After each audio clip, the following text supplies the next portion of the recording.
Mga nahuling Chinese spy na diskubring 10 taon nang naninirahan sa Pilipinas. Yan ang ulat ni Joshua Garcia.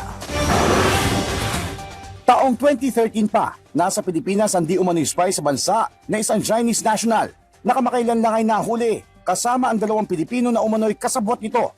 Sa programang Mike Abe Live, sinabi ni Bureau of Immigration Commissioner Attorney Joel Anthony Biado na pumasok ang umano'y Chinese spy sa Pilipinas noon bilang isang turista. Nakakuha ito ng permanent residency at nakabuo na rin ng kanyang sariling pamilya rito. Ang nadiskubre po namin ay naka-embed po siya dito sa Pilipinas. Nandito po siya noon pa hong 2013. Pabalik-balik ho, labas-pasok ng Pilipinas. At kung makikita niyo po siya at baka kasalubong sa kalye, maiisip niyo po na isa siyang Pilipino rin. Nakapag-asawa na nga po dito at nagkaroon na rin po ng anak. Sa patuloy na investigasyon ng pamahalaan, sinabi ni Commissioner Viado na tukoy na produkto ang umano'y Chinese spy ng universidad na pinatatakbo ng People's Liberation Army. Isa siyang Information Technology Specialist. Nadiskubre po namin na siya ay produkto ng isang university na pinapatakbo po ng People's Liberation Army. Isa po siyang Information Technology Specialist. At ang kanya hong ginagawa ay nagkakalap ng impormasyon sa mga tinatawag na infrastructure ho na critical dito sa Pilipinas. Kasalukuyan ito nakakulong habang patuloy na iniimbestigahan. Kailangan pong imbestigahan muna namin kung meron ho siyang violation ng mga immigration law po natin. Pero kaakibat po nun, meron ho mga proceedings na kriminal na pwede hong ituloy laban ho sa kanya.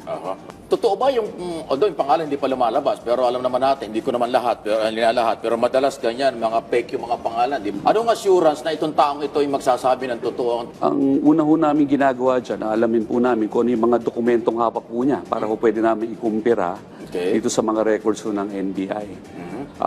Pag nakuha ho namin, let's say yung kanyang birth date, pwede ho namin i-compare sa records namin. Then we can verify kung isang tao po ito.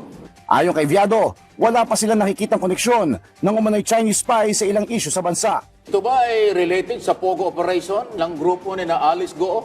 At this point, wala pa ho kami nakikitang koneksyon.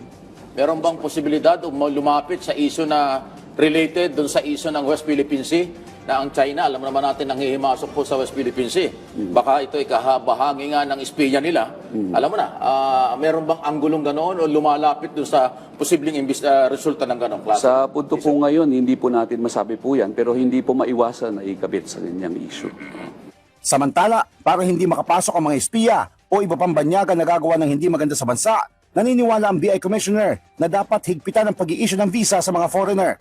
Base rin po sa direktiba ng Presidente, gusto po natin paigtingin ang paggamit ng artificial intelligence, modernization po ng ating border control para po malaman natin kung sino po yung mga naglalabas-pasok sa Pilipinas. Pero one key po dito sa ating programa ay yung pong direktiba ng Presidente na i-modernize po ang ating mga not only facilities but also our intelligence gathering and border control capability. Panawagan din ng immigration leadership ang maipasa ang bagong batas ng immigration. Joshua Garcia para sa Pambansang TV sa Bagong Pilipinas.